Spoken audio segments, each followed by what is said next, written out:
अस्सलाम वालेकुम। मैं हूं मोहम्मद रमज़ान और आप देख रहे हैं YouTube channel math hub by Emma. आप लोगों के सामने MTA 304 की 7 नंबर 1 है। इसकी ड्यू डेट 5 नवंबर है। जिन लोगों को ये पेड असाइनमेंट चाहिए हो, वीडियो में मेरा व्हाट्सएप नंबर मौजूद होगा, आप रब्ता कर सकते हैं। इस असाइनमेंट के रिलेटेड कोई भी क्वेश्चन हो तो आप मेरे व्हाट्सएप नंबर पर मुझसे रब्ता करके पूछ सकते हैं या फिर कमेंट सेक्शन में कमेंट कर सकते हैं। स्टार्ट करते हैं। बस क्वेश्चन नंबर 1 है, and 20 Newton force, a 20 Newton force acts on 3 kg box which is in contact with the 5 kg box on a smooth surface. Determine the contact force between them. आपके पास total 20 Newton force है और 2 message हैं 3 kg and 5 kg। Total message दोनों को add करके आ जाएगा।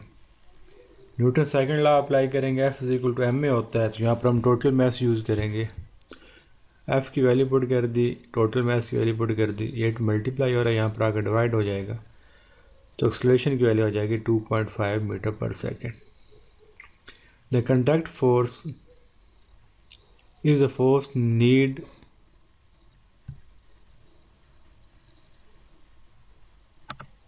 to accelerate the 5 kg box। Conduct force ऐसी force होगी जो 5 kg बॉक्स को मूव करवाएगी। तो FC आ जाएगा, एम फार्मूला वही होगा M में, लेकिन यहाँ पर हम M2 यूज़ करेंगे 5 kg के लिए और एक्सलेशन जो प्रीवियस के वाले, तो इन दोनों को मल्टीप्लाई करेंगे तो आपके पास 12.5 न्यूटन फोर्स आ जाएगी। क्वेश्चन नंबर 2 आपके पास है, 2 forces acts on a point such that one force is twice the magnitude of the other. If the resultant is perpendicular to the surface, what would be the angle between the two surfaces?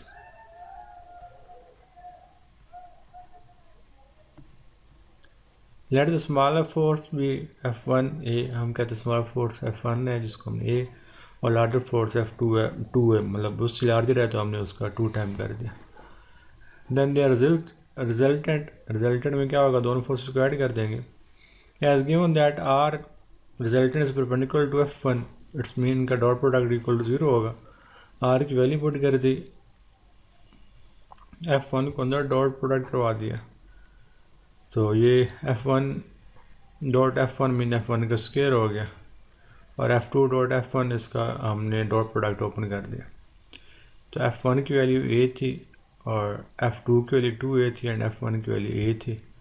ये आपके पास A² + 2A² cos theta आ गया। A² common ले लिया, यहाँ पर इसके multiply हो रहा है, दूसरा जाकर डिवाइड होगा तो ख़त्म हो जाएगा। यहाँ पर 1 + 2 cos θ = 0 आ गया, 2 cos θ = -1, 2 मल्टीप्लाई हो रहा है, यहाँ पर आकर डिवाइड हो गया और cos दूसरा जाकर इन्वर्स हो जाएगा, तो cos इन्वर्स ऑफ -1/2 की वैल्यू आ जाएगी 120 डिग्री। क्वेश्चन नंबर 3 आपके पास है, find the magnitude of 2 force if the resultant is 5√N when they act at right angle. जब वो परपेंडिकुलर होती हैं तो उनका रिजल्टेंट ये होता है, and 7√N when they act at an angle of 60 degree. जब वो फोर्सेस 60 डिग्री पर एक्ट करती हैं तो उनका जो रिजल्टेंट होता है वो 7√N होता है। हम उन दो फोर्सेस को सपोज कर लेते हैं कि पहली फोर्स F1A है एंड दूसरी F2B है। Condition, when forces act at right angle resultant R1 5√, it's mean फिर हम रिजल्टेंट का फॉर्मूला लगाएंगे, रिजल्टेंट स्क्वायर इक्वल तो होता है फोर्सेस के स्क्वायर के सम के, तो R1 का जब स्क्वायर लेंगे तो 5 आ जाएगा। ये आपके पास फर्स्ट इक्वेशन बन गई। Second, when forces act at 60 degree resultant is this, तो जब 60 डिग्री होगा तो R2² = A² + B²। वहाँ पर क्योंकि 90 एंगल परपेंडिकुलर था, 90 डिग्री था, इसलिए cos 90 0 होता है, तो ये आगे वाली वैल्यू नहीं आई थी। आप क्योंकि 60 डिग्री है इसलिए आगे वाली वैल्यू आएगी 2AB cos 60। वैल्यूज़ पुट कर दी हमने, R2 की A² + B² की वैल्यू हमने प्रीवियस इक्वेशन से निकाली है, वो 5 है, ये फ्राम इक्वेशन 1। और 2ab एज इट इज़ आ गया, cos 61/2 होता है, यहाँ 2 से कैंसिल हो जाएगा, ए बी आ जाएगा, ए बी की वैल्यू आपके पास 2 आ गया। अब as A B A plus B whole square इसके इक्वल होता है, तो A square plus B square की वैल्यू 5 थी हमारे पास, ए बी की वैल्यू 2 आई है, यहाँ से ए प्लस बी होल स्क्वायर की वैल्यू 9 आ गई और ए प्लस बी आपके पास 3 आ गया। अब इस तरह ए माइनस बी स्क्वायर का भी हम निकाल सकते हैं, ए माइनस बी होल स्क्वायर 1 आ गया और ए माइनस बी के आपके पास प्लस माइनस 1 आ गई। इसको हम प्लस में भी सोल्व करेंगे, माइनस में भी करेंगे। 3 और 4 को हम ऐड कर देंगे तो आपके पास ये रिजल्ट आ जाएगा, इसको हम 4 में यूज़ करेंगे तो बी की वैल्यू आ जाएगी। इस तरह इक्वेशन 3 और 5 को ऐड करेंगे तो आपके पास ए की वैल्यू आ जाएगी 1 और इसको हम 3 में यूज़ करेंगे तो बी की वैल्यू आ जाएगी 2। तो यहाँ पर देखें, एक आपके पास 1 आया और एक आपके पास 2 आया दोनों के अंदर। इस वजह से आपके पास जो फोर्सेस हैं वो या पहली फोर्स या तो 2 न्यूटन होगी, दूसरी 1 होगी, या फिर पहली 1 न्यूटन होगी, दूसरी 2 न्यूटन होगी। Question number 4, 120 Newton traffic lights, पहले मिस्टेक्स हो जाती हैं जल्दी जल्दी लिखने में।